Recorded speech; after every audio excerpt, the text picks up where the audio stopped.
मोर की खूबसूरती पंख से होती है, मोर की खूबसूरती पंख से होती है, उसी तरह हमारी खूबसूरती श्री राम के भगवा रंग से होती है, श्री राम के भगवा रंग से होती है। जय श्री राम, जय श्री राम। इस कथा में किस तरह स्वयं भगवान राम साकेत से आकर के धरती पर एक भक्त का रूप धारण करके उसकी रक्षा किए, इस कथा में यह जानकारी मैं आज बताने वाला हूँ। हरि अनंत, हरि कथा अनंता। जिस प्रकार भक्त अपने भगवान भी अपने भक्तों के लिए सब कुछ करने की तैयारी में रहते हैं, केवल भाव और विश्वास की जरूरत होती है। जय श्री राम दोस्तों, आपका स्वागत है हमारे चैनल एक्टिव हनुमान जी पर। इस कथा को जानने के लिए वीडियो को आखिरी तक अवश्य देखिएगा। उससे पहले जिन लोगों ने active Hanuman ji YouTube channel को अभी तक सब्सक्राइब नहीं किया है, उनसे विनम्र निवेदन है कि चैनल को सब्सक्राइब करके बेल आइकन दबा दें, जिससे न्यू वीडियो के नोटिफिकेशन लगातार आपको समय समय पर मिलते रहे। चलिए बिना देरी किए राम जी का नाम लेकर कथा को शुरुआत करते हैं। कुछ समय पहले की बात है, एक गांव में उनकी भक्ति का चर्चा दूर दूर तक वहाँ फैला हुआ था। उस गांव में जब भी कोई साधु संत आते थे तो गांव वाले जो है भक्तराज का घर का पता देते थे और बोलते थे कि आप उस जगह पे चले जाइए, वहाँ पे आपकी आदर संस्कार सेवा सब कुछ वहाँ होगा, वो एक भक्ति परिवार है, ऐसे करके वो बोलते थे गांव वाले। भक्तराज जो है बहुत अच्छा व्यक्ति था, बहुत सुशील व्यक्ति था और बहुत सुंदर गांव पे वो रहता था। तो एक दिन की बात है, जब संत आए, वहाँ का मौसम बहुत अच्छा था और सुबह का समय था, करीब 11 साढ़े 11 बजे की बात है। संत की एक मंडली होती है, मंडली वो पूरा जो है आई, फिर गांव के लोगों से पूछा कि भक्तराज का हमने बहुत नाम सुना है, उनके घर जाना है। तो सभी गांव के लोगों ने बताया कि उनका वहाँ पे घर है करके। तो सभी संत लोग चलते चलते धीरे धीरे वो उसके भक्तराज के घर के पास पहुँच गए और पहुँचने के बाद भक्तराज को दरवाजे के पास आवाज़ दिए, भक्तराज भक्तराज करके। फिर अपने घर से भक्तराज जो है बाहर निकले और बाहर निकलने के बाद देखा कि अनेक प्रकार के साधु संत आए हैं। 5 से 7 लोग थे वो साधु संत। तो उनको देख के उनको बड़ी खुशी हुई, बहुत प्रशंसा हुई और बहुत अच्छा लगा उनको। सभी साधु संत अपने अपने वेशभूषा में भगवा रंग धारण किए हुए उनके घर पर आ गए और संतों ने कहा, बहुत आपकी चर्चा हमने सुनी भक्तराज, हम आज आपके यहाँ प्रसाद खा के जाएंगे, क्या हमें प्रसाद खिलाओगे? तो भक्तराज ने बड़े मुस्कुराते हुए कहा, जी महाराज, जी महाराज, मैं इंतज़ाम करता हूँ। फिर उसके बाद वह एक उनकी पत्नी थी, बहुत सुशील और बहुत आज्ञाकारी पत्नी थी, बहुत अच्छी पत्नी थी वो, सभी का मान सम्मान करती थी, घर परिवार में हाथ बटाती थी वो तो, और बहुत अच्छी गुणवान थी वो। फिर उसके बाद भक्तराज जो है महाराज बोलने के बाद वो सीधा चले गए। अपनी पत्नी से पूछे, भाग्यवान, हमारे यहाँ कुछ खाने के लिए है? साधु संत आए हैं, हमारी तो किस्मत जाग गई, हम साधु संत को भोजन कराएंगे। तो पत्नी ने कहा, अभी देखो हमारे खुद के लिए खाना तो है नहीं है, साधु संत के लिए तो है ही नहीं है, तो आज ऐसे भी मैंने खाना नहीं बनाया खुद के लिए, पति पत्नी के लिए।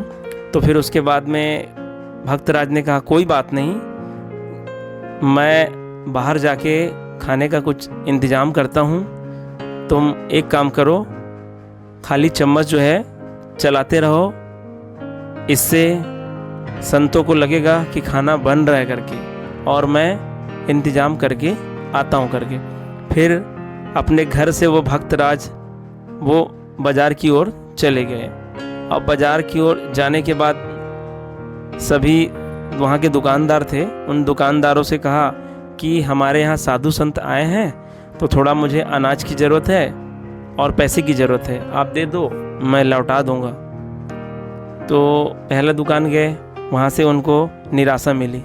फिर दूसरे दुकान गए, फिर यही भक्तराज ने कहा कि हमारे यहाँ साधु संत आए हैं, उन्हें खाना खिलाना है, प्रसाद खिलाना है, तो उनके लिए मुझे चावल और थोड़ी सी पैसे की ज़रूरत है, मैं आपको दे दूँगा। तो वहाँ से दूसरे दुकान से भी निराशा मिली उनको। तीसरे दुकान गए तो वहाँ से भी निराशा मिली उनको। अब वो राम भक्त थे, वो राम की भक्ति करते थे, हमेशा पूजा पाठ वगैरह करते रहते थे। देखो, जब तक हमारे प्रारब्ध नष्ट नहीं होंगे तब तक हमें कष्ट भोगना पड़ता है, थोड़ा बहुत तो कष्ट भोगना पड़ता है। भगवान श्री राम ने भी इस धरा पे आकर के कष्ट को मतलब सहा, तो हम तो एक मनुष्य हैं, तो थोड़े हमारे जो अगले जन्म के पाप हैं या इस जन्म के कुछ पाप हैं, उसका प्रारब्ध तो भोगना ही पड़ेगा। अब भोगने के बाद तो सुख ही सुख है। तो यह बात मैं आप लोगों को बता रहा हूँ। तो फिर उसके बाद क्या है, भक्तराज जो है ऐसी बहुत सारी दुकानें में गए, और वहाँ से फिर उसके बाद सब जगह से निराशा मिल रहा था। तो भगवान प्रभु राम साकेत में धाम है उनका, वहाँ से वो देख रहे थे कि मेरा भक्त बहुत खुश है कि उनके यहाँ साधु और संत आए हैं, उनको खाना खिलाना है, उनके लिए प्रसाद बनाना है करके, लेकिन धरती के जो मनुष्य हैं कोई साथ नहीं दे रहा है करके। फिर वहाँ से जो है भगवान साकेत से भक्तराज का रूप लेकर के, भक्तराज का रूप वहीं बनाए, और बनाने के लिए निकल ही रहे थे, वैसी माता सीता जी आ गई। माता सीता जी आई, प्रभु आप कहाँ जा रहे हो?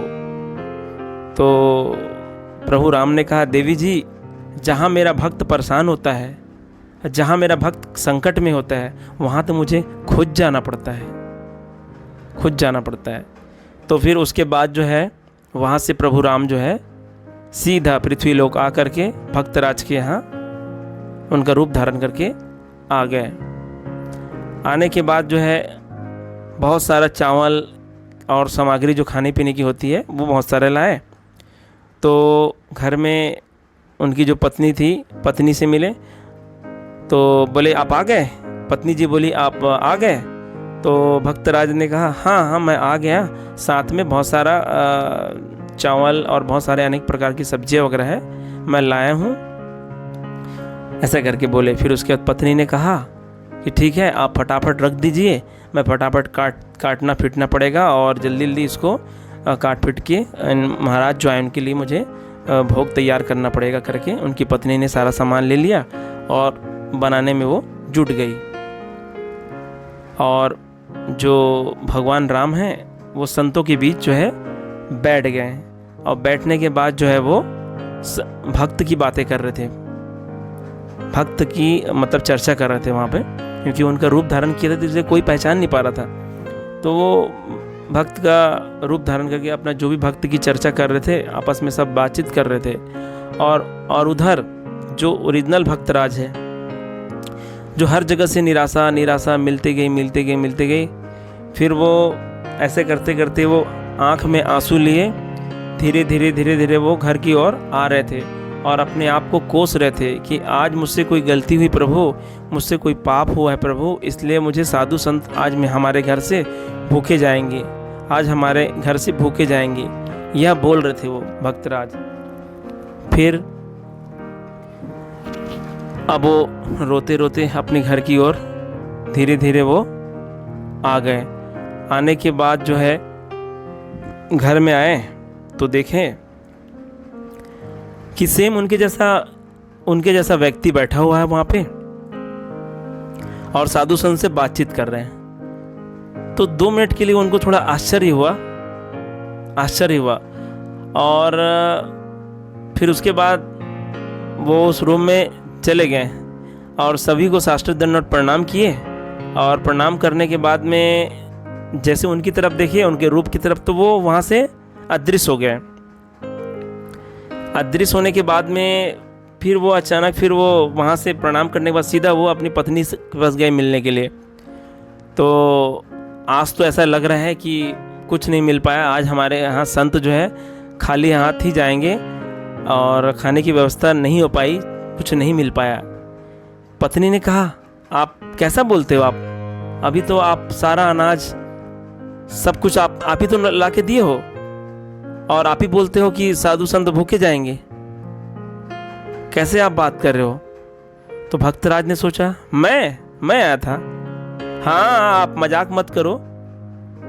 फिर वो तुरंत जो है उनके मन में ध्यान आ गया और उनके आँख से आंसू निकल गया, और निकलने के बाद सीधा वहाँ से वो संतों के पास चले गए और संतों के पास जाके अपनी बातों को बताया कि अभी थोड़ी देर पहले आप जिनसे आप बात कर रहे थे वो मैं नहीं था, वो तो मेरे प्रभु श्री राम, साक्षात प्रभु श्री राम थे, और मैं अभागा, मैं उनके दर्शन भी नहीं कर पाया, मैं दर्शन नहीं कर पाया। मुझे बहुत दुख है, इस बात का मुझे बहुत दुख है। मैं इतना पापी हूँ कि साक्षात भगवान श्री राम आए थे, मैं उनका दर्शन नहीं कर पाया।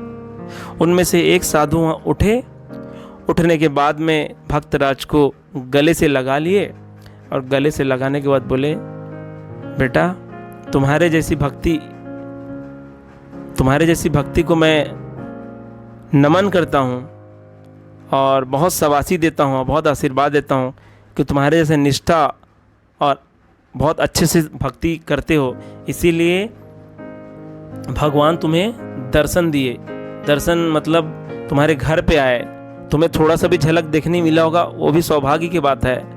और तुम्हारे कारण हम तो भगवान को पहचान नहीं पाए, लेकिन तुम्हारे कारण तुम्हारे रूप में आए, हमारा भी जीवन धन्य हो गया।